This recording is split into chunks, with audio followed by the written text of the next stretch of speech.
না এখন যাইতে পারবো না, তোমার জামাই কাজ করতেছে না, কাজ শেষ হইলে কদিন পরে যাবো না।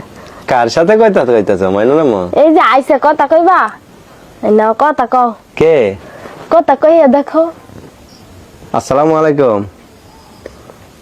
হ্যাঁ মা ভালো আছে, আপনি কেমন আছেন? না এখন যাওয়া যাবে না, এখন কাজ করতেছি না কয়দিন, এখন যাওয়া যাবে না, কয়দিন পরে যাবো। তাহলে ওরে পাঠাই দেই, ওই বাইরে পাঠানো ওরে পাঠাই দিই, তাহলে কয়দিন বেড়া আসুক। আমি একা যাইতাম না। একা যাইতে না, যাইতাম চুপ থাকো, না। আমি কথা কই নাকি। কথা কও। হ্যাঁ খাইছি, পুঁই শাক রান্না করছিল মিষ্টি কুমড়া দিয়া। হ্যাঁ সবাই কেমন আছে? ভালো থাকলেই তো ভালো। কথা কও, আচ্ছা কথা কন মা। আচ্ছা মা রাইখা দিই, পরে কথা কমু না।